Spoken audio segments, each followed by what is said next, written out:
చాలా విలువైన వారముగా, కారణ జన్ములముగా ఈ లోకంలో మనము దేవుని యొక్క కృపను బట్టి ఈ లోకంలోనికి వచ్చాం. మరి ఈ 6 నెలల సమయాన్ని బట్టి మరి దేవునికి వందనాలు చెల్లిద్దాం. ఒక్కసారి మన లైఫ్స్ రిఫ్లెక్ట్ చేసుకుందాం. నూతన సంవత్సరంలో చేయబడిన చేసుకున్న వాగ్దానాలు లేదంటే తీర్మానాలు ముఖ్యంగా దేవుని యొక్క సన్నిధిలో దేవా నేను ఇది చేస్తాను, అది చేస్తాను, ఆ విధంగా వెళ్తాను, ఈ విధంగా ఎన్నో చెప్పుకున్నాం. మరి సంఘంగా మాట్లాడుకున్నాం, ప్రార్థనా సమూహంగా మాట్లాడుకున్నాం, వ్యక్తిగతంగా చెప్పాం. ఒక్కసారి ఇది రిఫ్లెక్ట్ చేసుకోవాల్సిన సమయం. వ్యక్తిగతంగా మనల్ని మనము రిఫ్లెక్ట్ చేసుకుందాం. మరలా దేవుని చిత్తమైతే ఒకసారి మరలా మనము ఈ విషయాల కొరకు ఆలోచిద్దాం. అయితే దేవుని యొక్క వాక్యము ఈరోజు మనము ధ్యానం చేసుకుంటకు మూల వచనముగా యెహెజ్కేలు గ్రంథము 22వ అధ్యాయము 30వ వచనం ఒకసారి మనము చదువుకుని ముందుకు వెళ్దాం. యెహెజ్కేలు గ్రంథము 22వ అధ్యాయము 30వ వచనం. ఎవరైనా మరి సిగ్నల్స్ ఉన్నవారు స్పష్టముగా ఒకసారి చదవాల్సిందిగా ప్రభు పేరిట కోరుతూ ఉన్నాను. నాకు వాక్యము అందించే సహాయం చేయండి. యెహెజ్కేలు గ్రంథము 22వ అధ్యాయం 30వ వచనం. నా దేశమును పాడు చేయకుండునట్లు ప్రాకారమును దిట్టపరచుటకును బద్దలైన సందులలో నిలుచుటకును తగిన వాడెవడని నేను ఎంత విచారించినను ఒకడైనను కనపడలేదు. కావున నేను నా క్రోధమును వారి మీద కుమ్మరింతును, వారి ప్రవర్తన ఫలము వారి మీదికి రప్పించి నా ఉగ్రతాగ్ని చేత వారిని దహించుతును. ఇదే ప్రభువైన యెహోవా వాక్కు. చాలండి. ఇక్కడ దేవుడు మాట్లాడుతున్న మాట, నేను దేశమును పాడు చేయకుండానట్లు ప్రాకారమును దిట్టపరచుటకు బద్దలైన సందుల్లో నిలుచుటకు తగిన వాడెవడని నేను ఎంత విచారించిననో ఒక్కడైనను కనబడటలేదు. ఈ మాట దేవుడు ఇజ్రాయెల్ ప్రజలను ఉద్దేశించి మాట్లాడుతున్న మాట. ఆ అధ్యాయంలో మనము చూసినట్లయితే యెహెజ్కేలు గ్రంథకర్త అప్పుడు జరుగుతున్న విషయాలన్నీ కూడా అక్కడ రాస్తూ అక్కడ జరుగుతున్న పరిస్థితులు, ఆ హేయమైన క్రియలు, విగ్రహారాధన, దేవుణ్ణి విడిచిపెట్టిన పరిస్థితి ఒక్కడు కూడా విచారించట్లేదు. దేశం పాడైపోతా ఉంది. దేవుని యొక్క ఉగ్రత, ఆయన కోపాగ్ని అలా రగులుకుంటూ ఉంది. అయినప్పటికీ కూడా ఎవ్వరు కూడా ఒక్కరు కూడా ఆ విధమైన బాధతో, విచారంతో లేరు అని దేవుని యొక్క వాక్యం సెలవిస్తా ఉంది. దేవుడు ఒక పిక్చర్ ఇక్కడ చూపిస్తూ ఉన్నాడు. అక్కడ ఏమిటంటే ఒక ఒక ప్రాకారము లేదా ఒక గోడ, ఒక కోట చుట్టూ కట్టబడిన ఆ గోడకు ఏమైంది అంట, అక్కడ ఏమైందంటే ఒక గ్యాప్ వచ్చేసింది. ఆ గ్యాప్ ఎప్పుడైతే వచ్చిందో ఆ గ్యాప్ ద్వారా శత్రువు ఆ దేశంలోనికి ప్రవేశించి ఆ దేశాన్ని లేకుంటే ఆ దేశంలో ఉన్న ప్రజలను నాశనం చేయటానికి ఎప్పుడు ఇష్టపడతాడు. ఆ గ్యాప్‌ని ఎవరు ఫిల్ చేయగలరు? ఆ గ్యాప్‌ని ఎవరు రిపేర్ చేయగలరు? ఆ హోల్‌ని ఎవరు రిపేర్ చేయగలరు అనేది దేవుడిక్కడ చూపిస్తూ ఉన్నాడు. ఒక్కడు కూడా మధ్యవర్తిత్వం గాని, ఒక్కడు కూడా వచ్చి నా దేశం కొరకు నేను నిలవబడతానని గాని ఎవ్వరు కూడా మాట్లాడని ఆ పరిస్థితిని ఇక్కడ దేవుడు చూపిస్తూ ఉన్నాడు. ఎంత విచారించినా ఒక్కడైనా కనపడడే? ఎంత విచారించినా ఒక్కడు కూడా కనపడడే? ఇది దేవుని యొక్క హృదయ ఆవేదన. ఆనాటి పరిస్థితులు, ఈనాటి పరిస్థితులు కొంచెం అలాగే ఉన్నాయి అనడానికి సందేహం లేదు. మనము మనము పిలువబడింది ఈ యొక్క ప్రార్థనా సమూహము మనము మధ్యవర్తిత్వం చేయడానికి. అనగా ఆ గ్యాప్‌లో నిలవబడటానికి. ఏదైతే ప్రాకారాలు పడిపోతా ఉన్నాయో, ఎక్కడైతే ప్రొటెక్షన్ లేదో, ఎక్కడైతే భద్రత లేదో, ఎక్కడైతే మన జనులు నశించిపోతూ ఉన్నారో, ఎక్కడైతే మన దేశం నశించిపోతూ ఉందో, ఆ గ్యాప్‌లో మనము నిలవబడటానికే దేవుడు మనల్ని ఎన్నుకున్నాడు. ఈ ఎగ్జాంపుల్‌ని కోట్ చేస్తూ ఒక అద్భుతమైన వ్యక్తిని మనము చూస్తే గనక చరిత్రలో ఇజ్రాయేలు ప్రజలు రక్షింపబడటానికి, ఇజ్రాయేలు ప్రజలు నాశనం అవ్వకుండా దేవుని యొక్క ఉగ్రతను వారు తప్పించుకోవడానికి అడ్డుపడిన ఒక వ్యక్తి, ఒక ఎగ్జాంపుల్ మనం చూస్తాం. దేవుడు ఆ వ్యక్తిని ఉద్దేశించి ఈరోజు, ఆ రోజు ఎప్పుడు కూడా ఆ వ్యక్తిని ఉద్దేశించి మాట్లాడుతూ ఉన్నాడనటంలో ఎటువంటి సందేహం లేదు. ఒకసారి రండి చూద్దాం. కీర్తనల గ్రంథము 106వ అధ్యాయము త్వరగా చూద్దాం. కీర్తనల గ్రంథము 106వ అధ్యాయము 23వ వచనం ఒకసారి మనము చదువుదాం.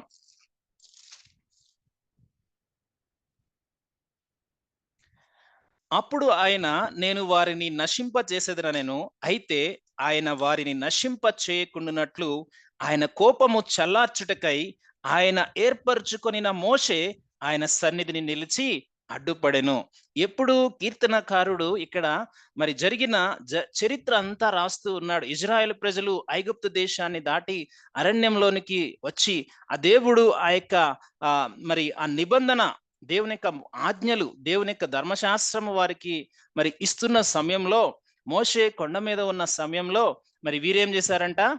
వీరు ఏం చేశారు అనేది అక్కడ 20వ వచనం మనం చూస్తే, 19 నుంచి మనము చూస్తే, హోరేబులో వారు దూడను చేయించుకొనిరి, పోత పోసిన విగ్రహమునకు నమస్కారము చేసిరి, తమ మహిమాస్పదమును గడ్డి మేయు ఎద్దు రూపమునకు మార్చిరి. ఐగుప్తులో గొప్ప కార్యములను, హాము దేశంలో ఆశ్చర్య కార్యములను, ఎర్ర సముద్రమునొద్ద భయము పుట్టించు క్రియలను చేసిన తమ రక్షకుడైన దేవుణ్ణి మర్చిపోయిరి. దేవుణ్ణి మర్చిపోయిన జనాంగం, దేవుని యొక్క భయము లేని జనాంగం, దేవుని యొక్క మహిమను ఒక పోత పోసిన విగ్రహమునకు మార్చిన జనాంగం. ఈ జనాంగం కొరక మోషే ఆయన సన్నిధిని అడ్డు నిలిచింది. అప్పుడు దేవుడు చేసిన ఆ అద్భుత కార్యాలను, ఐగుప్తులో చేసిన కార్యాలను, వారి యొక్క నిర్గమము మొదలైన తరువాత చేసిన కార్యాలను, అంత స్పష్టముగా వారి కళ్ళ ముందు చేసిన కార్యాలను వెంటనే మరచిపోయిన జనాంగం కొరకు ఒక్క వ్యక్తి ఆ బద్దలైన సందుల్లో నిలవబడ్డాడు. భయ ఆ నాశనమైపోతున్న ఆ ఇజ్రాయేల్ ప్రజలను రక్షించుట కొరకు ఒక్క వ్యక్తి ఆయన సన్నిధిని అడ్డుపడ్డాడు. ఆ వ్యక్తి ఎవరయ్యా అంటే మోషే. ఇక్కడ యెహెజ్కేలు గ్రంథంలో దేవుడు చూపిస్తున్న ఆ యొక్క ఆ చిత్రానికి రూపం ఎవరయ్యా అంటే మోషే. మోషే ఏం చేశాడో తెలుసా? దేవుని సన్నిధిని అడ్డుపడ్డాడు. దేవుని సన్నిధిని అడ్డుపడ్డాడు. అయ్యా, నువ్వు చేసిన వాగ్దానాన్ని జ్ఞాపకం చేసుకో. నువ్వు పేరు పెట్టి పిలిచిన నీ ప్రజలను నువ్వు ఇలా నాశనం చేస్తావా? అరణ్యంలో వదిలేస్తావా? నువ్వు ఒకవేళ ఈ విధంగా చేస్తే నీ నామానికి అవమానం ఎంతొస్తది? ఒక్కసారి నీ వాగ్దానాలు జ్ఞాపకం చేసుకో. ఒక్కసారి నీ కృపను జ్ఞాపకం చేసుకో. ఒక్కసారి నీ యొక్క రక్షణ ప్రణాళికను జ్ఞాపకం చేసుకో అని దేవుని సన్నిధిని నిలవబడి పదే పదే పదే ప్రాధేయపడుతున్న మోషేను మనము జ్ఞాపకం చేసుకుంటా ఉన్నాం. ఈ వాక్యం ద్వారా దేవుడు మోషేను చూపిస్తూ ఉన్నాడు. ఒకసారి రండి చూద్దాం. ఆ పోత పోసిన ఆ దూడ విగ్రహానికి ఇజ్రాయేలు ప్రజలు దేవుని యొక్క మహిమను వారు మార్చివేసినప్పుడు, నశించిపోతున్న ఆ జనాంగానికి అడ్డుపడి మాట్లాడుతున్న మోషే మాటలను ఒక్కసారి మనము చూద్దాం. ఒక్కసారి నిర్గమాకాండము 32వ అధ్యాయము 9 నుంచి 14 వచనాల వరకు దేవుని యొక్క సన్నిధిలో మోషే భక్తుడు మాట్లాడుతున్న మాటలు మనం ఒక్కసారి గమనిద్దాం. 32వ అధ్యాయము 9 నుంచి 14 వచనాల వరకు మనం చూస్తాం. చూడండి, ఇక్కడ మోషే మాట్లాడుతున్నాడు చూడండి. మరియు యెహోవా ఇట్లా నేను ఈ ప్రజలను చూచి ఉన్నాను, ఇదిగో వారు లోబడనొల్లని ప్రజలు, కావున నువ్వు ఊరకుండుము. నా కోపము వారి మీద మండును, నేను వారిని కాల్చివేసి నిన్ను గొప్ప జనముగా చేసేదనని మోషేతో చెప్పగా, మోషే తన దేవుడైన యెహోవాను బ్రతిమాలుకొని, యెహోవా, నీవు మహాశక్తి కలిగిన బాహుబలము వలన ఐగుప్తు దేశంలో నుంచి రప్పించిన నీ ప్రజల మీద నీ కోపము మండనేలా? ఆయన కొండలలో వారిని చంపునట్లు, భూమి మీద నుండి వారిని నశింపచేయునట్లు కీడు కొరకే వారిని తీసుకొని పోయినని ఐగుప్తులు ఎలా చెప్పుకొనవలెను? నీ కోపాగ్ని నుండి మళ్ళుకొని నీ ప్రజలకు ఈ కీడు చేయక దాన్ని గూర్చి సంతాపపడము. నీ సేవకులైన అబ్రహామును, ఇస్సాకును, ఇశ్రాయేలును జ్ఞాపకం చేసుకొనుము. నీవు వారితో ఆకాశ నక్షత్రముల వలె మీ సంతానము అభివృద్ధి చేసి నేను చెప్పిన ఈ సమస్త భూమిని మీ సంతానమునకు ఇచ్చేదనని వారు నిరంతరము దానికి హక్కుదారులగుదురని వారితో నీతోడని ప్రమాణం చేసి చెప్పితివనెను. అంతటా యెహోవా తన ప్రజలకు చేసేదనని చెప్పిన కీడును గూర్చి సంతాపపడెను. ఒక సందర్భాన్ని దేవుడు గుర్తు చేస్తా ఉన్నాడు. ఇజ్రాయెల్ ప్రజలు తప్పిపోయిన స్థితి, హేయమైన వాటితో, భయంకరమైన వాటికి నమస్కరిస్తున్న పరిస్థితుల్లో ఒక్క వ్యక్తి అడ్డుపడ్డాడు. ఆ వ్యక్తి మోషే. యెహెజ్కేలు గ్రంథకర్త సమయంలో ఒక్కడైనా లేడే? విచారించిన ఒక్కడైనా కనబడట్లేదే? ఒక్కడు కూడా దేశం కొరకు విజ్ఞాపన చేసేవాడు లేడే? ఒక్కడు కూడా తన ప్రజల కీడును బట్టి దేవుని సన్నిధిలోనికి వెళ్ళి, దేవా నువ్వు వాగ్దానం చేశావు, దేవా నువ్వు రక్షణ, బూదిగంత నివాసులకు రక్షణ ఇస్తానన్నావు, నీ ప్రజలను ఒక్కసారి క్షమించవా, నీ ప్రజలను కాపాడవా అని దేవుని సన్నిధిలో మొరపెట్టేవాడు ఒక్కడు లేడే? సరికదా, అబద్ధ ప్రవక్తలు ఆ సమయంలో ఏం చేస్తున్నారంటే, దేవుని సన్నిధిలో మొరపెట్టవలసిన విజ్ఞాపనకర్తలు ఏం చేస్తూ ఉన్నారంటే, అబద్ధ ప్రవక్తలు తయారై వారు ఏం చేస్తున్నారంటే పడిపోయే గోడలు కడుతూ ఉన్నారంట. ఉన్న గోడనే నిలవబెట్టకుండా ప్రాకారాన్ని దిట్టపరచకుండా, బద్దలైన సందులో నిలవబడకుండా వారు అబద్ధ ప్రవక్తలు అనేక మంది ఆ సమయాల్లో ఉన్నారు అనేది కూడా మనం చూస్తాం. ఒకసారి ఆ మాట కూడా చూసి మనం ముందుకు వెళ్దాం. యెహెజ్కేలు గ్రంథం 13వ అధ్యాయంలో చూసినట్లయితే ఆ సమయంలో ఆ అబద్ధ ప్రవక్తలు ఎలా ఉన్నారయ్యా అంటే, ఒకసారి చూడండి 13వ అధ్యాయము 10వ వచనం నేను చదువుతాను. సమాధానమేమియూ లేకపోయినా వారు సమాధానమని చెప్పి నా జనులను మోసపుచ్చుచున్నారు. నా జనులు మంటి గోడను కట్టగా వారు వచ్చి దాని మీద గచ్చుపూత పూసెదరు. ఇందువల్లనే పూయుచున్న వారితో విట్లనము, వర్షము ప్రవాహముగా కురియును, గొప్ప వడగండ్లు పడును, తుఫాను దాన్ని పడగొట్టగా అది పడిపోను. ఆ గోడ పడగా జనులు మిమ్మును చూసి మీరు పూసిన పూత ఏమాయనని అడుగుదురు గదా. నిజమైన మధ్యవర్తిత్వం చేసేవారికి, అబద్ధమైన ప్రవక్తలకు వ్యత్యాసాన్ని దేవుడు స్పష్టముగా చూపిస్తా ఉన్నాడు.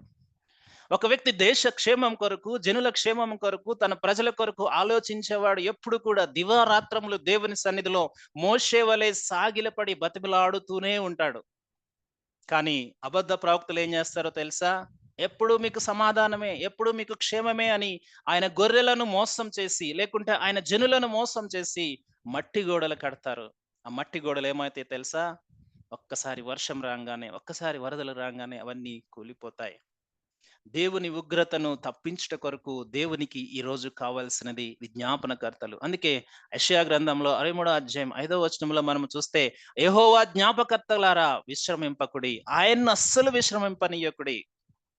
దేవుణ్ణి మనము విశ్రమింప చేయకుండా ఎలా ఉండాలి? దేవునికి సమస్తము తెలుసు కదా! చాలా మంది అదే చెప్తాం మనం. దేవునికి సమస్తం తెలుసు కదా! ఎందుకు ఆయన సన్నిధిలో మనము ఆయనకి విజ్ఞాపన చేయాలి? దేవునికి ఆయన వాగ్దానములను గుర్తు చేసేవారు కావాలి. దేవుడు ఏ విధముగా ఆలోచన చేస్తున్నాడో అదే విధముగా ఆలోచించే వారి కోసం దేవుడు ఈ రోజు ఎదురు చూస్తా ఉన్నాడు. ముఖ్యంగా ఈ ప్రార్థన ఫెలోషిప్‌కి దేవుడిచ్చిన మరి ఉద్దేశ్యం అదే. దాన్ని మనం మర్చిపోతే ఎలా? ఆ బద్దలైన సందుల్లో నిలవబడడానికి దేవుడు మనల్ని ఎన్నుకున్నప్పుడు ఎందుకు మనము ఆ యొక్క రెస్పాన్సిబిలిటీని అంత నెగ్లెక్ట్ చేస్తూ ఉన్నాం?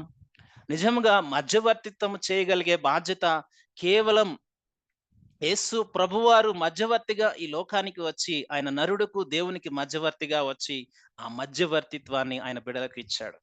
ఈరోజు దేవుడు అడుగుతూ ఉన్నాడు, దేశము కొరకు విజ్ఞాపనకర్తలేరి, దేశము కొరకు దివారాత్రములు మరి ఆయన సన్నిధిలో విలపించేవారేరి. దేవుడు ఈరోజు వారి కొరకు ఎదురు చూస్తూ ఉన్నాడు. అబద్ధ ప్రవక్తల వేషాలు, మోసాలు చేసుకుని, రండి మీకు ఆశీర్వాదం వస్తది, రండి మీకు స్వస్థతలు వస్తాయి, రండి మీరు మంచిగా అయిపోతారు, రండి మీకు అంతా మంచి మంచి మంచి అని లోక ప్రకారంగా మట్టి గోడలు కట్టే వారి వైపు పరిగెత్తితే ఆశీర్వాదం కాదు, శాపము నిలుస్తది. ఆశీర్వాదం మనకు నిలబడదు. దేవుడు మనల్ని ఎన్నుకున్నది నీ జనులను గురించి, నా జనులను గురించి, నా దేశం గురించి, మన దేశం గురించి మనము దివారాత్రములు ఆ బద్దలైన సందుల్లో నిలవబడాలనేది దేవుడు కోరుతూ ఉన్నాడు. ఎంతమంది మీ హృదయపూర్వకంగా దేవుని యొక్క సన్నిధిలో విజ్ఞాపనకర్తలుగా మనం ఉన్నాం. మోషే మోషే లేకపోతే ఇజ్రాయేలు జనాంగం అరణ్యంలో నశించిపోయేది. మోషే అన్నాడు, అయ్యా నా పేరు వద్దయ్యా, నువ్వు జీవ గ్రంథంలో నా పేరు తుడిచినా పర్వాలేదు, కానీ ఇజ్రాయెల్ ప్రజలను వదిలిపెట్టొద్దయ్యా. ఎంత పోరాడాడండి. అంత ఇజ్రాయేల్ ప్రజల కోసం నిలవబడిన మోషేను ఇజ్రాయేల్ ప్రజలు ఏం చేశారో తెలుసా? ప్రతి సమయంలో ఇజ్రాయేల్ ప్రజలు మోషేని ఎదురాడారు, తిరుగాడారు, తిట్టారు, లేకుంటే చెప్పాలి అంటే నిందించారు. ఎప్పుడు తిట్టినా, ఎప్పుడు నిందించినా మోషే ఏం చేశాడో తెలుసా? సాగిలపడ్డాడు. సాగిలపడ్డాడు. ఎన్నిసార్లు మనం చదువుకోవచ్చు నిర్గమాకాండంలో, సంఖ్యాకాండంలో. మోషే ఆ ప్రజల ఎదుట సాగిలపడెను. ప్రజల ఎదుట, దేవుని ఎదుట సాగిలపడిన వ్యక్తి. మోషే జీవితాన్ని మనము చూస్తే ఎంతో కోపముతో ఉన్న రగిలిపోయే వ్యక్తి. దేవుడు ఎంత సాత్వికుడిగా మార్చాడు. ఒక లీడర్ తన యొక్క స్థితిని, తన యొక్క ఐడెంటిటీని ఏ విధంగా చూపిస్తున్నాడో దేవుని యొక్క గుణ లక్షణాల్లో మనము చూస్తా ఉన్నాం. దేవుని యొక్క గుణ లక్షణాలు మోషే యొక్క జీవితంలో ఉన్నాయి కాబట్టే మోషే నమ్మకస్తుడు, సాత్వికుడు, ఈ భూప్రపంచం అంతటిలో దేవుడు ఏర్పరచుకున్న ఒక గొప్ప నాయకుడు. ఒక నాయకుడు తన ప్రజల ముందు సాగిలపడతా ఉన్నాడు. ఆ ప్రజలు దోషులని తెలుసు. ఆ ప్రజలు నశించేవారని తెలుసు. ఆ ప్రజలు ఎదురాడేవారని తెలుసు. ఆ ప్రజలు దేవుని మాట విననివారని తెలుసు. అయినప్పటికీ సాగిలపడుతున్నాడు. ఈరోజు మనకి ప్రశ్నలున్నాయేమో చాలా మందికి. నా మాట ఎవరు వినరండి. నా మాట ఎవరు పట్టించుకోరు. దేశంలో అందరూ ఇట్లాగే ఉన్నారు. కానీ దేవుడు వారి కొరకు విజ్ఞాపన చేయటానికి మనల్ని ఎన్నుకున్నాడు. మోషే తన జనాంగం కొరకు, ఇజ్రాయేలు జనాంగం కొరకు అరణ్యంలో సాగిలపడ్డాడు ప్రియులారా. మనము చూస్తే, మనము చూస్తే ఎప్పుడు కూడా దేవుడు మధ్యవర్తిత్వాన్ని బట్టి, ఆయన వాగ్దానములను గుర్తు చేసే వారిని బట్టి, ఆయన చేసే కీడును ఆయన ఆపినట్లుగా మనము చూస్తాం. బైబిల్‌లో ఎన్నో ఎగ్జాంపుల్స్ ఉన్నాయి. ఈరోజు ప్రాముఖ్యంగా ఈ మాట ఎందుకు మనము ఆలోచన చేస్తూ ఉన్నామంటే, చాలా సార్లు మనము విసిగిపోయి ఉన్నామేమో. ఎక్కడండి రిజల్ట్ ఎక్కడ దొరుకుతది? ఎప్పుడు ప్రార్థన చేయటమేనా? ఎప్పుడు ఏదో ఒక అవసరత మన ముందుకు రావటమేనా? ఎప్పుడు మనకి క్షేమం దొరుకుతది? ఎప్పుడు మనకి నెమ్మది దొరుకుతది? ఇలా అనిపిస్తా ఉందా? దేవుడు ఈరోజు మాట్లాడుతా ఉన్నాడు. మనము విశ్రమించటానికి వీల్లేదు. ఎందుకంటే దేవుడు మనకిచ్చిన గొప్ప బాధ్యత ఇది. ఇది చాలా మందికి తెలీదు ప్రియమైన వారలారా. ఈ మధ్యవర్తిత్వం యొక్క ఆశీర్వాదము ఎంత గొప్పదో మనకి తెలీదు. వారికి తెలీదు. మనకి తెలుస్తుంది. దేవుడు ఆ మాటలు మనకి బోధిస్తా ఉన్నాడు. గనుక జాగ్రత్తగా మనము ఆలోచన చేద్దాం. మోషే, మోషే తన ప్రజలెదుట సాగిలపడ్డాడు. తన్ని దూషించే వారి ముందు, తన్ని తిట్టే వారి ముందు, చాటుగా వెళ్లి నిందలు వేసే వారి ముందు మనం చేయగలుగుతున్నామా? మనం చేయగలుగుతున్నామా మన ప్రజల రక్షణ కొరకు? పౌలంటాడు, ఇజ్రాయేలు ప్రజలందరూ కూడా రక్షణ పొందుకోవాలని, నా స్వజనులైన ఇజ్రాయేలు ప్రజలు రక్షణ పొందుకోవాలని నా హృదయ అభిలాష అయ్యున్నది. వారి కొరకు నేను పక్కకు వెళ్ళిపోయినా బాగుండు, నేను శాపగ్రస్తుడినైనా బాగుండు అని తను బాధపడతా ఉన్నాడు. మన బాధ అలా ఉండిందా? మనము దేవుని యొక్క రెండవ ఆజ్ఞను నెరవేర్చిన వారమైతే మధ్యవర్తిత్వాన్ని ఇష్టంతో చేస్తాం. ఎవరో మనల్ని ఫోర్స్ చేయవలసిన అవసరం లేదు. ఏదో వారానికి ఒక గంట చేసేసి మనం గొప్ప చేస్తున్నామని ఎప్పుడు అనుకోవడానికి వీల్లేదు. ప్రతిరోజు దేవుని సన్నిధిలో ప్రజల కొరకు పోరాడేవారం కావాలి. పోరాడేవారంగా ఉండాలి. అబ్రహాము సొదొమ గొమొర్రాలను చూసి, అయ్యా కొంతమంది నీతిమంతులు ఉన్నారేమో ప్రభువా, ఒక్కసారి ఆలోచన చేయవా? దేవుణ్ణి వేడుకుంటా ఉన్నాడు. దేవుని బతిమిలాడుకుంటా ఉన్నాడు. అయ్యా నేను దుమ్మినయ్యా, ధూళినయ్యా, ఒక్కసారి కనికరించు ప్రభువా, ఒక్కసారి ఈ పోరాటము దేవుని సన్నిధిలో మనం ఎంతమంది కలిగి ఉన్నాం? నశించిపోతున్నారయ్యా నా జనులు, ఒక్కసారి కనికరించయ్యా. స్టెఫను తన జనుల కొరకు పోరాడాడు. పౌలు తన జనుల కొరకు పోరాడాడు. దేవుడు ఈ లోకానికి వచ్చి మనందరికీ ఆ మాదిరిని చూపించాడు. ఈరోజు మోషే మాట్లాడుతూ ఉన్నాడు. నన్ను దూషించే వారిని, నన్ను హింసించే వారిని, నన్ను నిందించే వారి కొరకు నేను దేవుని సన్నిధిలో బతిమిలాడుకుంటా ఉన్నాను. సాగిలపడతా ఉన్నాను. ఎందుకో తెలుసా? ఈ దేశము నశించిపోకూడదు. ఇది దేవుడు వాగ్దానము చేసిన దేశము. ఈ దేశము, ఈ జనాంగము ఆ వాగ్దానంను స్వతంత్రించుకోవాలి. ఈరోజు అదే వాగ్దానము ప్రజలందరికీ దేవుడిచ్చాడు తెలుసా? ఆ రక్షణ అనే వాగ్దానమును ప్రతి ఒక్కరూ స్వతంత్రించుకోవాలని దేవుడు రాకడ ఆలస్యం చేస్తా ఉన్నాడు. అంతటా అందరూ మారు మనసు పొందుకోవాలని, అంతటా అందరూ సువార్త వినాలని.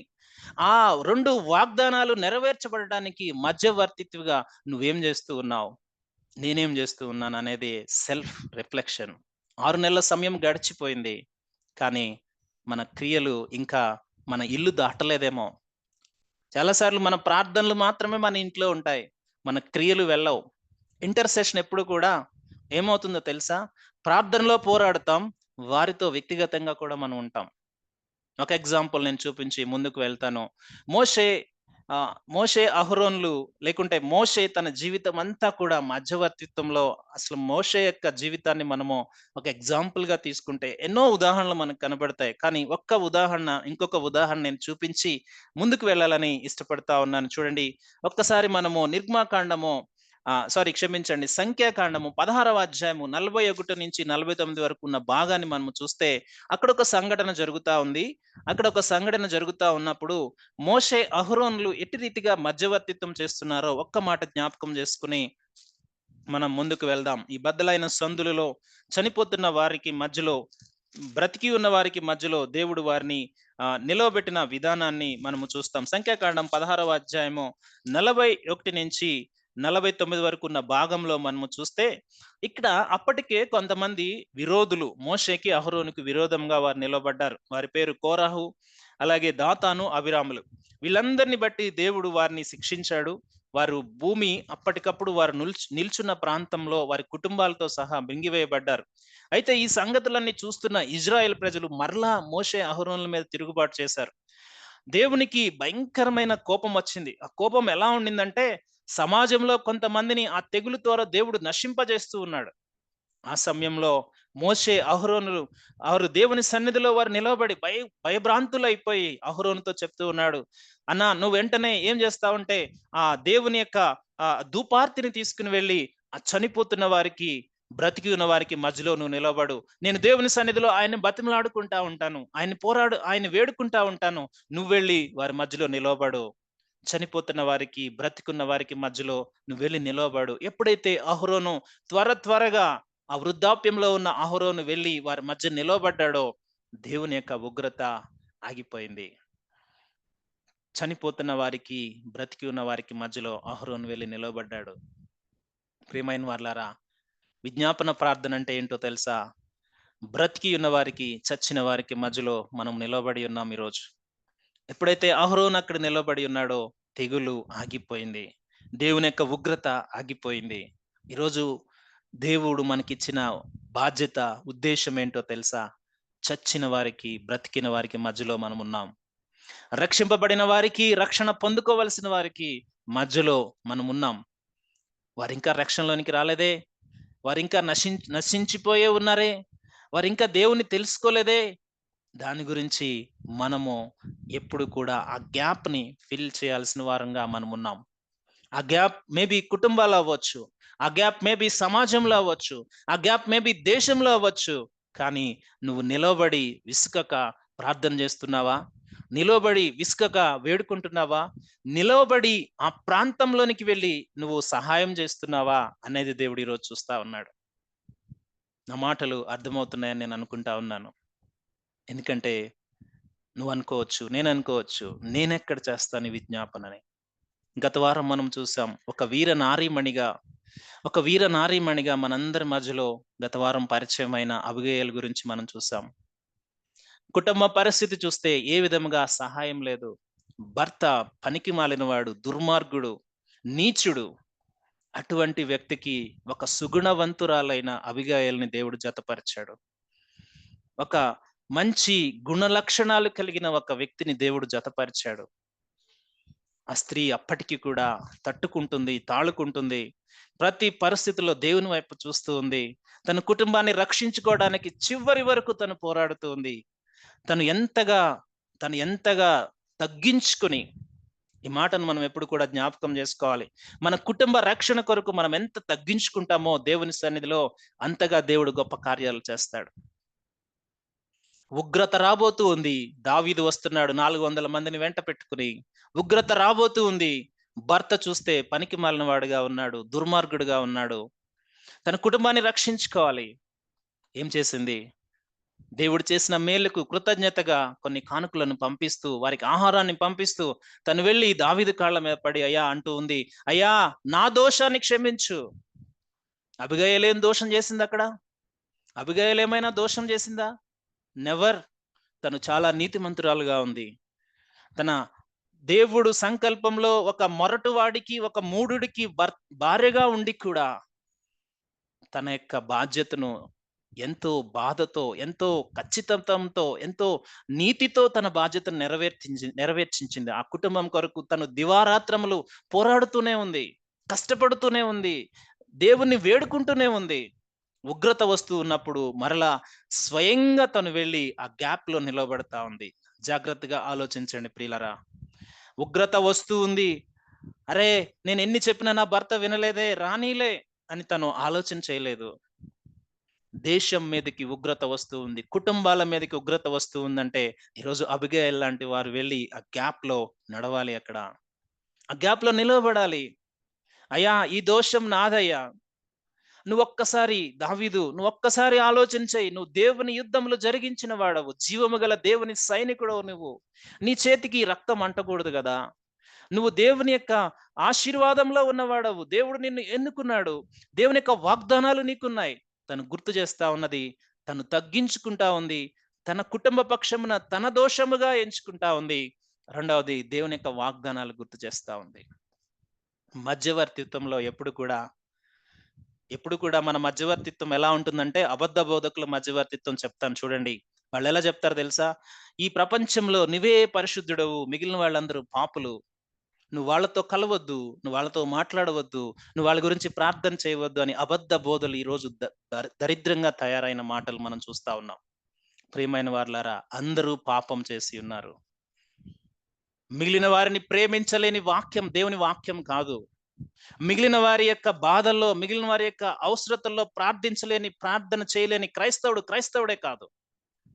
దేవుని యొక్క వాక్యం స్పష్టంగా సెలవిస్తా ఉంది. అబద్ధ బోధకులు మాటలు వింటే మట్టి గోడలు కట్టుకుని వానకి కొట్టుకుపోయే వారంగా ఉంటాం. కానీ దేవుడు చెప్తున్న మాట ఏమిటంటే, నశించిపోతున్న జనాంగం కొరకు, ముఖ్యంగా నశించిపోతున్న కుటుంబాల కొరకు ఒక అబిగయలు వలె నువ్వు లేవగలవా? నీ కుటుంబ దోషాన్ని నీ మీద నువ్వు వేసుకొనగలవా? మాటలు చెప్పటం కాదు, సమస్య వచ్చినప్పుడు ఉగ్రత ముందు నిలబడగలిగే ధైర్యము దేవుడు నీకు దయచేయను గాక. ఆ కుటుంబంలో దేవుడు నిన్ను జతపరిచిన కారణం, ఆ కుటుంబానికి నువ్వు ఒక మధ్యవర్తిత్వం చేయాలి. ఆ గ్యాప్ ని నువ్వు ఫిల్ చేయాలి. అబిగయలు చివరి వరకు తను పోరాడింది కనుకనే తన కోసం దేవుడు ఒక అధ్యాయాన్ని ఇచ్చాడు. పరిశుద్ధాత్మ దేవుడు. అంత మాత్రమే కాదు, తన దేవుడు ఆశీర్వదించి రక్షించాడు. నీ భర్త స్థితి ఏదైనప్పటికీ కూడా నీ కుటుంబాన్ని రక్షించుకునే కొరకు విశ్వాసురాలైన స్త్రీగా నీ కుటుంబం కొరకు నువ్వు మధ్యవర్తిత్వం చేయగలవా? ఈరోజు దేవుడు మరొకసారి ఆ వాక్యాన్ని మన ముందుకు తీసుకుని వచ్చి మాట్లాడుతా ఉన్నాడు. కుటుంబ రక్షణ కొరకు స్త్రీలారా, సహోదరులారా మీరు నిలబడగలరా? దేవుడు ఈరోజు మాట్లాడుతా ఉన్నాడు. ఎప్పుడైతే కుటుంబాలు బాగుంటాయో సమాజం బాగుంటుంది. ఎప్పుడైతే సమాజం బాగుంటుందో దేశం బాగుంటుంది. కానీ ఈ బ్రద్దలైన సందుల్లో, దేవుడంటే ఎవరు తెలియని పరిస్థితుల్లో, దేవుణ్ణే దూషించే సమాజంలో మనం ఉన్నప్పుడు వారి కొరకు సాగిలపడగలవా? ఎన్నోసార్లు మనం వింటా ఉంటాం న్యూస్లో, వారు ఇలా అన్నారు, అలా అన్నారు, ఇలా మాట్లాడారు. నువ్వు కూడా వారిని తిడుతూ ఉంటే నువ్వు నిజంగా వారి కొరకు ప్రార్థన చేస్తున్నట్టు కాదు కదా. చాలాసార్లు నిందించే వారిని, హింసించే వారిని మనం కూడా ఇంకా కోపంతో మాట్లాడతాం, ఇంకా వారిని తిడుతూ మాట్లాడతాం. కానీ దేవుని ప్రేమ అది కాదు. దేవుడు వారిని శత్రువు కబళించకుండా వారు రక్షించడానికి దేవుడు నిన్ను ఎన్నుకున్నాడు, విజ్ఞాపన చేయటానికి. ఓ అబిగయలు, నీ కుటుంబాన్ని నువ్వు రక్షించుకోగలవా? నీ భర్త మారకపోయేది తర్వాత సంగతి. నీ యొక్క ఎఫర్ట్స్ ఏంటి? నీ యొక్క స్పందన ఏమిటి? ఉగ్రత వస్తూ ఉంది, సిద్ధంగా ఉంది, కిటికీల దగ్గర ఉంది, అది నీ గుమ్మానికి దగ్గరగా ఉంది. నువ్వు నిజముగా సమయస్ఫూర్తి కలిగిన దానివైతే నీ కుటుంబాన్ని నువ్వు రక్షించుకుంటావు. ఆ మధ్యవర్తిత్వం నువ్వు చేస్తావు. నీ భర్త సంగతి దేవుడు చూస్తాడు, కానీ నీ మధ్యవర్తిత్వం సంగతిని దేవుడు ఈరోజు ప్రశ్నిస్తా ఉన్నాడు. మోషే ఇజ్రాయేల్ ప్రజల కొరకు మధ్యవర్తిత్వం చేశాడు. పౌలు ఇజ్రాయెల్ ప్రజల కొరకు మధ్యవర్తిత్వం చేశాడు. స్టెఫను ఇజ్రాయెల్ ప్రజల కొరకు మధ్యవర్తిత్వం చేశాడు. అబిగయలు తన కుటుంబం కొరకు మధ్యవర్తిత్వం చేసింది. ఈరోజు అటువంటి నిజమైన మధ్యవర్తిత్వం చేసే వారి కొరకు దేవుడు ఒక్కడైనా కనబడతాడా అని దేవుడు ఎదురు చూస్తా ఉన్నాడు. దేవుని యొక్క వాక్యం సెలవిస్తా ఉంది, నీతిమంతుడు ఒక్కడున్నా గానీ దేవుడు ఆ ప్రాంతాన్ని రక్షిస్తానన్నాడు. నీతిమంతుడు 10 మంది ఉంటే రక్షిస్తానన్నాడు. 4-5 ఉన్నా గానీ ఆ లోతు కుటుంబాన్ని తీసుకుని వచ్చి దేవుడు రక్షించాడు. అబ్రహాము ప్రార్థన విన్నాడు, మోషే ప్రార్థన విన్నాడు, అబిగయలు ప్రార్థన విన్నాడు. నీ ప్రార్థన కూడా దేవుడు వింటాడు. నీ కుటుంబాల కొరకు, మరి ముఖ్యముగా దేశం కొరకు నిలబడగలిగే ఒక గొప్ప మధ్యవర్తిత్వం నువ్వు చేయగలవా? ఈరోజు దేవుడు మరొకసారి గుర్తు చేస్తూ ఉన్నాడు. బద్దలైన సందుల్లో నిలబడేవారు కావాలి. ఎవరు చూసినా దేవుణ్ణి తెలియని జనాంగం మధ్యలో నువ్వు నిలబడగలవా దేవుని కొరకు? ఏదో మనము సండే వెళ్తున్నాం, వస్తున్నాం, భక్తి చేసుకుంటున్నాం, ప్రార్థన చేసుకుంటున్నాం, ఇది మన కొరకే, ఇవన్నీ మన కొరకే. మరి దేవుడు నిన్ను బ్రతికించిన దాని కొరకు ఏం చేస్తున్నావు? దేవుడు నిన్ను రక్షించిన దాని కొరకు ఏం చేస్తున్నావు? దేవుడు ఈరోజు మరొకసారి మాట్లాడుతా ఉన్నాడు. నీ జీవితంలో ఎంతమంది కొరకు నువ్వు పూటపడుతూ ఉన్నావు? ఎంతమంది కొరకు ఇంటర్సెషన్ చేస్తూ ఉన్నావనేది దేవుడు మరొక్కసారి గుర్తు చేస్తా ఉన్నాడు. ఇంకొన్ని మాటలు నేను చెప్పి ముందుకు వెళ్లి ముగించాలనుకుంటా ఉన్నాను. ఎప్పుడు కూడా దేవుడు మధ్యవర్తిత్వం చేసేవారిని బట్టి కొన్ని కుటుంబాలను ఆశీర్వదిస్తాడు. కొంతమందికి స్వస్థత ఇస్తాడు. కొంతమందిని ఆశీర్వదిస్తాడు. కొంతమందిని దేవుని రక్షణలోనికి నడిపిస్తాడు. మనందరికీ తెలుసు, ఒక నడవలేని వ్యక్తి, పెరాలసిస్‌తో పడిపోయిన వ్యక్తి దేవుని సన్నిధికి రాలేని పరిస్థితుల్లో ఒక నలుగురు తన్ని దేవుని దగ్గరికి మోసుకొని వచ్చినప్పుడు వారి విశ్వాసాన్ని బట్టి ఆ వ్యక్తిని రక్షించాడు. ఈరోజు నువ్వు చేసే ప్రయత్నం, ప్రయాసము ద్వారా కొంతమందిని దేవుని రక్షణలోనికి నువ్వు నడిపిస్తావు. వారికి వారి జీవితాల్లో స్వస్థత, సుగుణాలు రావడానికి నువ్వు కారణమవుతావు.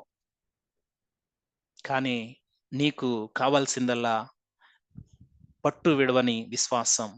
దేవుని సన్నిధిలో మొర్రపెట్టుకునే ఆ విశ్వాసం.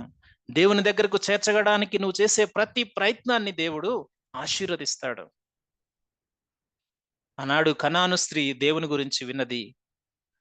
ఏ విధంగానైనా నేను దేవుని దగ్గరికి వెళ్ళాలి అని తను పట్టుబట్టి దేవుని దగ్గరికి వెళ్ళింది. తన కుమార్తె యొక్క అస్వస్థతను, అస్వస్థత కారణాన్ని, ముఖ్యంగా దయ్యం బట్టి పీడించబడుతున్న ఆ కనాను స్త్రీ యొక్క కుమార్తెను దేవుడు అద్భుతముగా రక్షించటానికి తన విశ్వాసము అవసరమైంది.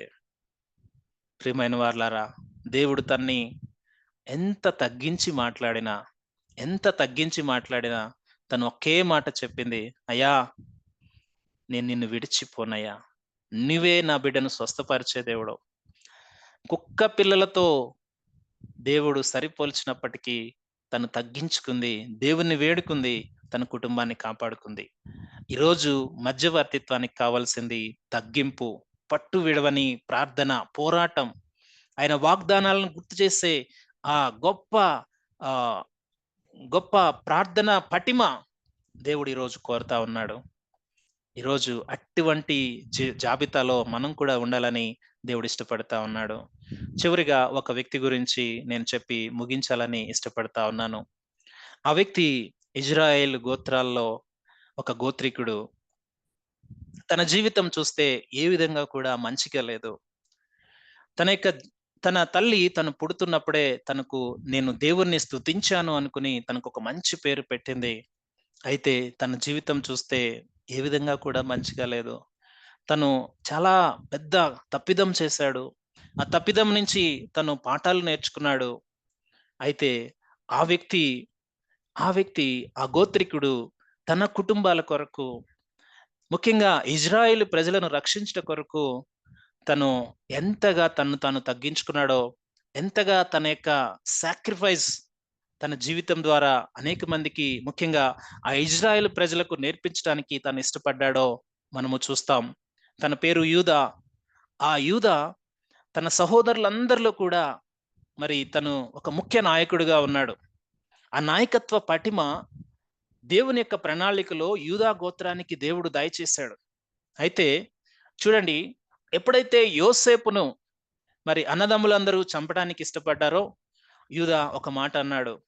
ఈ మన తమ్ముడిని మనం చంపి తన యొక్క దోషం మన మీద వేసుకోవడానికి వీల్లేదు. దీన్ని ఇష్మాయేలీయులకు అమ్మేద్దాం అని చెప్పేసి ఆ సమయంలో మరి ఆ దోషం వారి మీద పడకుండా తప్పించాడు. అంత మాత్రమే కాదు, తర్వాత యోసేపు అక్కడికి వెళ్ళిపోయిన తర్వాత దాదాపు 20 సంవత్సరాలు ఆ సమయంలో మరి అక్కడ కరువు, ఇజ్రాయెల్ దేశంలో కరువు ఉన్న సమయాల్లో మరి వీరందరూ కూడా ఐగుప్తులు ధాన్యం ఉందని తెలిసి అక్కడ మరి కొనటానికి వెళ్ళిన సంగతి మనం చూస్తాం. మొదటిసారిగా వారు వెళ్తారు, తీసుకుని వస్తారు. ఆ సమయంలో మరి షిమ్యోన్ని బంధించి మిగిలిన వారిని విడుదల చేస్తాడు యోసేపు. వారందరూ కూడా వచ్చిన తర్వాత మరి రెండవసారి వాళ్ళు వెళ్ళినప్పుడు బెన్యామీన్ తీసుకురమ్మని యోసేపు ఆజ్ఞాపిస్తాడు. యోసేపు ఫరో అంతటి స్థాయిలో ఉన్నతమైన వ్యక్తి, ఉన్నతమైన పదవిలో ఉన్నవాడు. యోసేపు వారి తమ్ముడు అని వారికి తెలియదు. అయితే రెండవసారి మరి వీరు వెళ్తూ ఉన్నప్పుడు బెన్యామీన్ తీసుకుని వెళ్ళాలి. ఎందుకంటే అక్కడ యోసేపు వారికి ఆజ్ఞాపించాడు. ఈసారి మీరు వచ్చినప్పుడు తప్పనిసరిగా మీరు 12 మంది సహోదరులు అన్నారు కదా, మరి మీరు 10 మందే వచ్చారు, ఒకడు లేడని చెప్పారు, ఆ మిగిలిన వాడిని మీరు తీసుకురావాలి అని ఖండితముగా ఆజ్ఞ ఇచ్చినప్పుడు తండ్రి యాకోబు పంపించడానికి ఇష్టపడడు. యాకోబు యొక్క బాధ ఏమిటంటే అప్పటికే యోసేపుని కోల్పోయాడు. ఇప్పుడు మరలా బెన్యామీన్ పంపిస్తే నా బాధను ఎవరూ తీర్చలేరు. తనకి తల్లి కూడా లేదు, చిన్నవాడు అని యాకోబు తనను పంపించడానికి ఇష్టపడట్లేదు. ఆ సమయంలో యూదా వచ్చి ఒక మాట అంటాడు. అయ్యా, ఒకసారి చదువుదాం. 43వ అధ్యాయము 9వ వచనంలో ఒక మాట చదువుదాం. ఆ మాట చదువుకుని మనం ముందుకు వెళ్దాం. 43వ అధ్యాయం 9వ వచనం. ఆదికాండము 43వ అధ్యాయం 9వ వచనం. యూదా తన తండ్రి అయిన ఇశ్రాయేలును చూసి, ఆ చిన్నవాణిని నాతో కూడా పంపము, మేము లేచి వెళ్ళుదము. అప్పుడు మేమే కాదు, నీవును మా పిల్లలను చావక బ్రతుకుదము. నేను అతన్ని గూర్చి పూటపడుదును, నీవు అతన్ని గూర్చి నన్ను అడగవలెను. నేను అతన్ని తిరిగి నీ యొద్దకు తీసుకుని వచ్చి నీ ఎదుట నిలవబెట్టని ఎడల ఆ నింద నా మీద ఎల్లప్పుడూ ఉండును. యూదా ఏం చేస్తున్నాడో తెలుసా? యాకోబు దగ్గరికి వెళ్ళి, అయ్యా, మనం అందరం చచ్చిపోతాం, ఒకవేళ ఆహారం లేకపోతే చచ్చిపోతాం. నువ్వేం చేయాలంటే నువ్వు బెన్యామీన్ పంపించు. అతని కొరకు నేను నేను హామీ ఉన్నాను. ఒకవేళ అతను రాకపోతే నేను తన కొరకు పూట పడతాను అని హామీ ఇచ్చి తీసుకుని వెళ్ళాడు. ఈ లీడర్, ఈ నాయకుడు తీసుకుని వెళ్ళి యాకోబు అప్పుడు ఒప్పుకున్నాడు. అంతకుముందు రూబేను వచ్చి మాట్లాడినా ఒప్పుకోలేదు. సో ఇప్పుడు వీళ్ళందరూ కలిసి మరలా యోసేపు దగ్గరికి వెళ్ళారు రెండవసారి ధాన్యం కొనడానికి. ఎప్పుడైతే యోసేపు తన తమ్ముడైన బెన్యామీన్ చూశాడో, తను చాలా మరి ప్రేమతో తన దుఃఖం ఆపుకోలేక తన తమ్ముడిని ఆప్యాయంగా కౌగిలించుకోవడం, మరి వారందరికీ విందు చేయటం, మరి ఆ విందు చేసిన తర్వాత మరలా వారిని తిరిగి పంపించడం మనం చూస్తాం. ఇదంతా కథలో భాగమైతే యోసేపు వారిని పరీక్షించుట కొరకు బెన్యామీన్ యొక్క సంచిలో మరి యోసేపు ఆహారము తినే ఆ యొక్క వస్తువును, మరి అందులో ఆ పానము చేసే వస్తువును ఆ సంచిలో పెట్టి పంపించి వేసి వారిని మరలా మార్గమధ్యంలో వెళ్తూ ఉన్నప్పుడు ఐగుప్తులో నుంచి సైనికులు వచ్చి మరి యోసేపు ఆ బెన్యామీన్ పట్టుకుని అప్పుడు యోసేపు అంటున్న మాటలు ఏమిటంటే, మీరు నా గిన్నెను దొంగిలించారు అని చెప్పేసి. అంటే అందరి ముఖాలు అప్పటికే చాలా భయభ్రాంతులైపోయాయి. అందరూ తెలియని నింద వారి మీద పడేటప్పటికీ వారు ఎంతో బాధపడుతూ ఉన్నారు. అప్పటికే తన సహోదరుడు యోసేపును పంపించిన విషయంలో వారు చాలా మారు మనసు అనుభవంలోనికి వారు వచ్చేసారు. ఒకరికొకరు ముఖాలు చిన్నపడతా ఉన్నాయి. అందరూ సాగిలి పడిపోయారు. ఎవరు కూడా ఆ తెలియని నింద మరలా మా మీదకి వచ్చిందే, మరలా ఈ రాజు మమ్మల్ని ఇక్కడ బంధించేస్తే మా పరిస్థితి ఏమిటి అన్న అపాయంలో వారు ఉన్నారు. ఆ సమయంలో యూదా నాయకుడు ఎలా మాట్లాడుతూ ఉన్నాడో కొన్ని మాటలు నేను చదివి మీకు వినిపించాలని ఇష్టపడతా ఉన్నాను. ఒకసారి మనము చూస్తే 16వ వచనంలో మనము చూస్తే 15వ వచనం నుంచి చదువుకుందాం. 44వ అధ్యాయం 15వ వచనం. అప్పుడు యోసేపు, మీరు చేసిన ఈ పని ఏమిటి? నా వంటి మనుషుడు శకునము చూసి తెలుసుకొన్నని మీకు తెలియదా అని వారితో అనగా, యూదా ఇట్లనెను, ఏలిన వారితో ఏమి చెప్పగలము, ఏమందుము? మేము నిర్దోషులమని ఎట్లా కనపరచగలము? దేవుడే నీ దాసుల నేరము కనుగొనెను. ఇదిగో మేమును ఎవని యొద్ద ఆ గిన్నె దొరికెనో వాడును ఏలిన వారికి దాసుల మగుదుమనెను. యూదా మాట్లాడుతూ ఉన్నాడు, అయ్యా, మేమేం చెప్పగలం? మేము నింద చేసిన వారం, అపరాధంలో ఉన్నాం, మా మీద దోషము ఆరోపించబడింది. అది ఎవరి దగ్గర దొరుకుతుందో ఆ వ్యక్తిని మేము దోషులంగా నీకు అప్పగిస్తాము అని చెప్పి యూదా ముందుకు వచ్చి మాట్లాడుతా ఉన్నాడు. మరి యోసేపు ఎవరి సంచిలో పెట్టాడో యోసేపుకు తెలుసు. కానీ ఇప్పుడు ఖచ్చితంగా బెన్యామీన్ యొక్క సంచిలో ఆ యొక్క గిన్నె దొరికింది. ఇప్పుడు యూదా మాట్లాడాలి. చూడండి ఎంతటి సంకటమైన పరిస్థితి అంటే, తన తండ్రికి మాట ఇచ్చాడు. అలాగే తన తన యొక్క ఇజ్రాయేలు ప్రజల యొక్క వంశములన్నిటినీ తను రక్షించుకోవాల్సిన బాధ్యత తన మీద ఉంది. ఇప్పుడు యూదా మధ్యవర్తిత్వం చేస్తూ ఉన్నాడు. ఏం మాట్లాడుతున్నాడో చూద్దాం ఒకసారి. చూడండి, యూదా 18వ వచనం. యూదా అతన్ని సమీపించి, ఏలినవాడా, ఒక మాట ఏలిన వారితో తమ దాసుని చెప్పుకొనిమ్ము. తమ కోపము తమ దాసుని మీద రవ్వులు కొననీకము. తమరు ఫరో అంతవారు కదా, ఏలినవాడు మీకు తండ్రి అయిన సహోదరుడు ఉన్నాడా అని ఈ మాటలన్నీ తను మాట్లాడుతా ఉన్నాడు. యూదా తన్ను తాను తగ్గించుకుని అందరి పక్షాన, ముఖ్యంగా బెన్యామీను పక్షాన తను మాట్లాడుతున్న మాటలు చూస్తా ఉన్నాం. అయ్యా, మా తప్పిదాన్ని క్షమించు, మా దోషాన్ని క్షమించు. ఈ గిన్నె ఎలా వచ్చిందో మాకు తెలీదు, కానీ మేము దోషభరితులమై ఉన్నాం. నీ సన్నిధిలో మేము నిల్చుని ఉన్నాం కనుక మా దోషాన్ని క్షమించు. మా తండ్రికి ఈ చిన్నవాడు కావాలి గనుక నువ్వేం చేస్తావంటే, ఈ చిన్నవాడి స్థానంలో నన్ను నీ దాసునిగా తీసుకో. ఈ తప్పిదం నా మీద వేసుకుంటా ఉన్నాను. ఈ ఈ యొక్క దోషమంతా కూడా నేను మోస్తాను. ఈ చిన్నవాడిని నువ్వు విడిచిపెట్టు అని మాట్లాడుతూ ఉన్నాడు. తన యొక్క విజ్ఞాపన అంతా కూడా మనము చూస్తే 44వ అధ్యాయం 16వ వచనం నుంచి 34 వరకు ఉన్న మాటలు మనము చూస్తాం. 32వ మాట మనం చూసి ముందుకు వెళ్దాం. తమ దాసుడనైన నేను ఈ చిన్నవానిని గూర్చి నా తండ్రికి పూటపడి నీ యొద్దకు నేను అతన్ని తీసుకుని రాని ఎడల నా తండ్రి దృష్టి యందు ఆ నింద నా మీద ఎల్లప్పుడూ ఉండునని చెప్పి తిని. కాబట్టి తమ దాసుడనైన నన్ను ఈ చిన్నవానికి ప్రతిగా ఏలిన వారికి దాసునిగా నుండనిచ్చి ఈ చిన్నవాణ్ణి తన సహోదరులతో వెళ్ళనిమ్ము. ఈ చిన్నవాడు నాతో కూడా లేని ఎడల నా తండ్రి యొద్దకు నేను ఎట్లు వెళ్ళగలను? వెళ్ళిన ఎడల నా తండ్రికి వచ్చు అపాయము చూడవలసి వచ్చునని చెప్పెను. తన కుటుంబ బంధువుల రక్షణ కొరకు ఒక వ్యక్తి పూటపడుతూ ఉన్నాడు. ఒక వ్యక్తి మధ్యవర్తిత్వం చేస్తూ ఉన్నాడు. ఆ వ్యక్తి చెప్తూ ఉన్నాడు, అయ్యా, నా తండ్రికి వచ్చే అపాయాన్ని నేను చూడలేను, నా కుటుంబానికి వచ్చే అపాయాన్ని నేను చూడలేను. దోషము బయటపడింది, తప్పు బయటపడింది గనుక బెన్యామీను దోషముగా దాన్ని ఎంచవద్దయ్యా, నా దోషముగా ఎంచు. ఈ కాబోయే నాయకుడు, ఈ యూదా గోత్రము, ఈ ఇశ్రాయేలు ప్రజలందరికీ నాయకత్వం వహించవలసిన ఈ నాయకుడు తగ్గించుకుని చెప్తున్న మాట, ఒకరి కొరకు పూటపడుతూ ఉన్నాడు. తన సహోదరుని ప్రేమిస్తూ ఉన్నాడు. ఒకప్పుడు తన సహోదరుని తప్పించినవాడు. ఆ ఆ ఆ ఆ గోత్రములన్నిటిలో కూడా దేవుడు శ్రేష్టముగా యూదాని ఎన్నుకున్నాడు. యూదా యొక్క స్థితి ఒకప్పుడు గతం, అది పాపమైనప్పటికీ దేవుడు దాన్ని ఆశీర్వాదకరంగా మార్చాడు.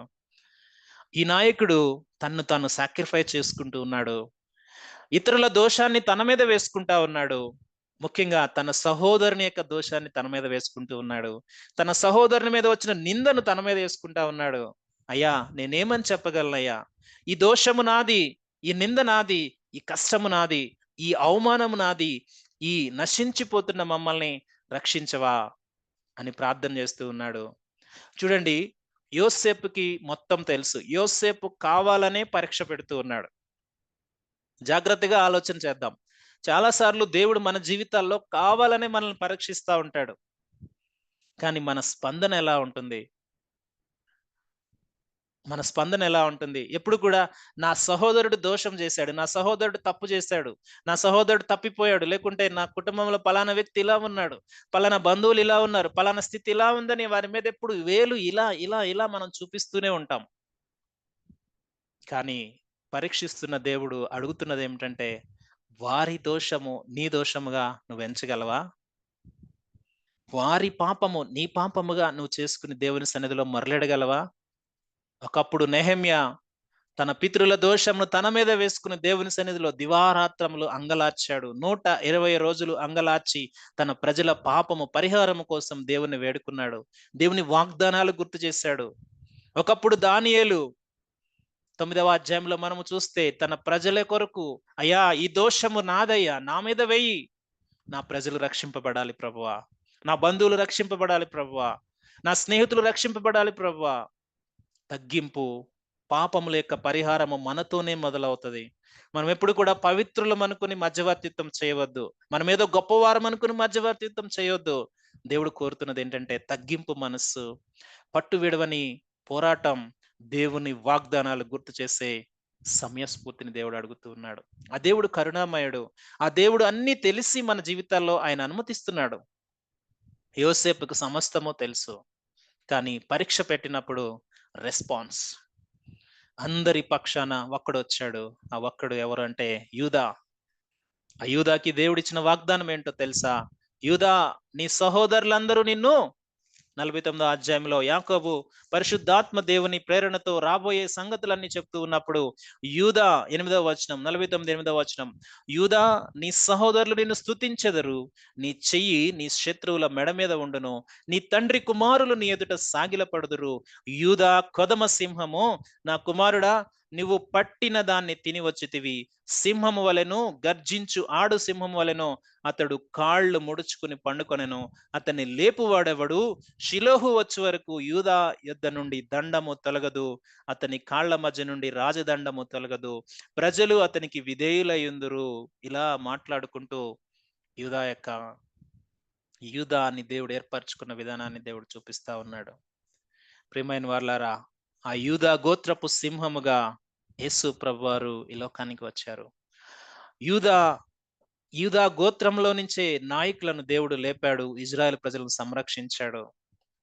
యూదా యొక్క తగ్గింపు, యూదా చేసిన మధ్యవర్తిత్వం యొక్క ఆశీర్వాదము, యూదా తన ప్రజల కొరకు పాటుపడిన విధానము, వారి కొరకు తన యొక్క స్థానాన్ని దేవుడు మన స్థానాన్ని ఆయన తీసుకుని మన దోషాన్ని ఆయన మీద వేసుకున్నట్టుగా యూదా ఆ రోజు చూపించాడు.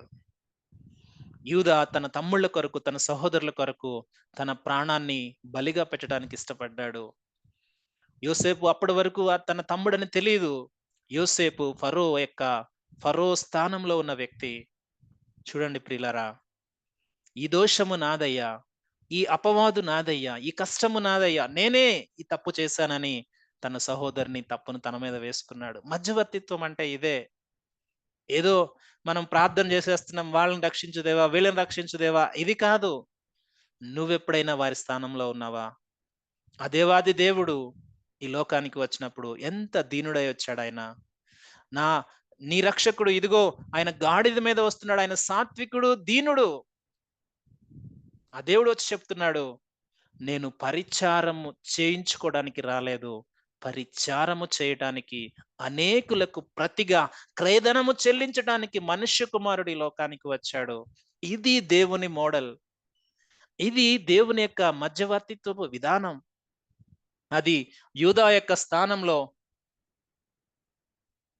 యొక్క స్థానంలో మనము చూస్తా ఉన్నాం. ప్రియమైన వారలారా, జాగ్రత్తగా ఆలోచన చేద్దాం. దేవుడు మనల్ని కోరుకుంటున్న పరిస్థితి ఇదే. దేవుడు ఈరోజు మాట్లాడుతూ ఉన్నాడు, ఈ బండ సందులలో మనం నిలవబడగలమా? ఈ మధ్యవర్తిత్వము చేయటానికి ఇది గొప్ప ఉద్దేశము. మన జీవితాలను దేవుడు ఎన్నుకున్నాడు. ఈరోజు మాట్లాడుతూ ఉన్నాడు, మన కుటుంబాలకు మనము మధ్యవర్తిత్వం చేయగలమా? యూదా వలె మనం నిలబడగలమా? నిలబడితే గనక ఆశీర్వాదం ఎంత గొప్పదో మనం చూస్తా ఉన్నాం. ఆశీర్వాదము తరతరాలు నిలిచిపోయింది. యూదా గోత్రము ఇప్పుడు కాదు, కొన్ని తరాల వరకు, లేకుంటే ఎటర్నిటీ వరకు యూదా గోత్రం ఎప్పుడు కూడా ప్రైజ్ చేయబడుతుంది. యూదా గోత్రపు కొదమ సింహమైన యేసు ప్రభువారిని మనము స్తుతిస్తూనే ఉంటాం. ఈ మాటలు ఎందుకు చెప్తూ ఉన్నానంటే, తన తప్పిదములు, ఇతరుల తప్పిదములు తన తప్పిదములుగా స్వీకరించే వారి కోసం దేవుడు చూస్తా ఉన్నాడు.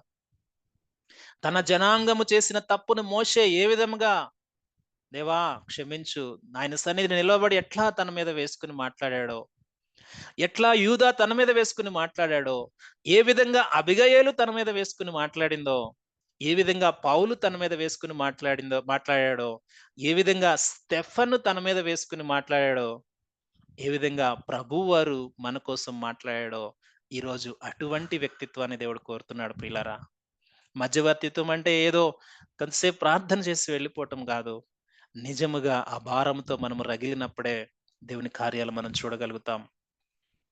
ఆ స్థానంలో మనం వెళ్ళినప్పుడే దేవుని కార్యాలు మనం చూడగలుగుతాం. ఎప్పుడైతే మనము దేవుని సన్నిధికి ఈ విధంగా వెళ్ళి మనము ఆ గ్యాప్ లో నిలవబడతామో, కొంతమందిని ఆ తెగుల నుంచి రక్షిస్తాం, కొంతమందిని ఆ ఉగ్రత నుంచి రక్షిస్తాం, కొంతమందిని రక్షణలోనికి మనం నడిపిస్తాం, కొంతమందిని స్వస్థత ద్వారా దేవుని దగ్గరికి మనం నడిపిస్తాం. ఈరోజు దేవుడు కోరుకుంటున్న మధ్యవర్తిత్వం ఇదే. మరొకసారి యెహెజ్కేలు గ్రంథము 22వ అధ్యాయం 30వ వచనం మనం చదువుకుని ముగించుకుందాం. యెహెజ్కేలు గ్రంథము 22వ అధ్యాయం 30వ వచనం, నేను దేశమును పాడు చేయకుండానట్లు ప్రాకారమును దిట్టపరచుటకు, బద్దలైన సందులలో నిలుచుటకు తగిన వాడెవడని నేను ఎంత విచారించినను ఒక్కడైనను కనబడలేదు. ఈ సాయంకాల సమయంలో దేవునికి చెప్దాం, దేవా ఆ ఒక్కడును నేనే ఉంటాను ప్రభువా. నా దేశం కొరకు ఆ బద్దలైన సందులో నేను ఉంటాను ప్రభువా. నా దేశ పాపము కొరకు ఆ పాపము నా మీద వేసుకుని నేను ఆ బద్దలైన సందుల్లో ఉంటాను ప్రభువా. నా ప్రజల రక్షణ కొరకు వారి తప్పిదాలన్నీ నా మీద వేసుకుని వారి స్థానంలో నేనుంటాను ప్రభువా. నా బంధువుల కొరకు నేనుంటాను ప్రభువా. నా కుటుంబం కొరకు నేనుంటాను ప్రభువా. దేవా, నా ప్రార్థన ఆలకించవా? దేవుడు తప్పనిసరిగా ఆలకిస్తాడు. నువ్వు నిజమైన మధ్యవర్తితో ప్రార్థన చేస్తే దేవుడు తప్పనిసరిగా ఆలకిస్తాడండి.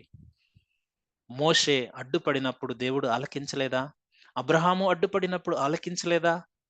ఈరోజు కోరుకుంటున్నది, దేవుడు నిజమైన మధ్యవర్తిత్వం కొరకు ఎదురు చూస్తా ఉన్నాడు. దేవునికి కావాల్సింది ఒక్కటే, ఈ విధమైన మధ్యవర్తిత్వం చేసేవారే కావాలి.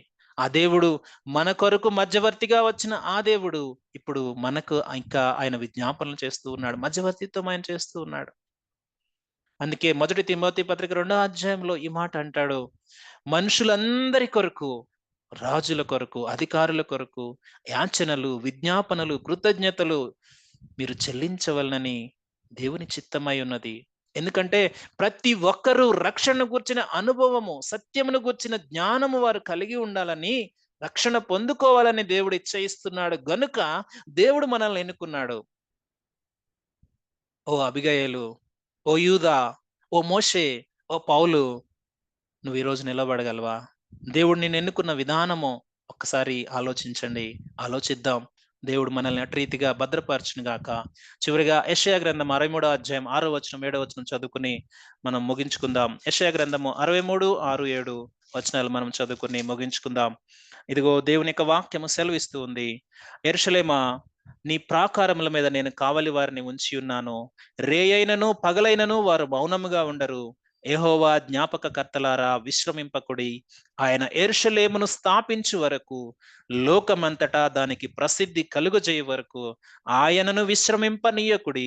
తన దక్షిణ హస్తము తోడనియు బాహుబలము తోడనియు యెహోవా ఇలాగున ప్రమాణము చేసెను.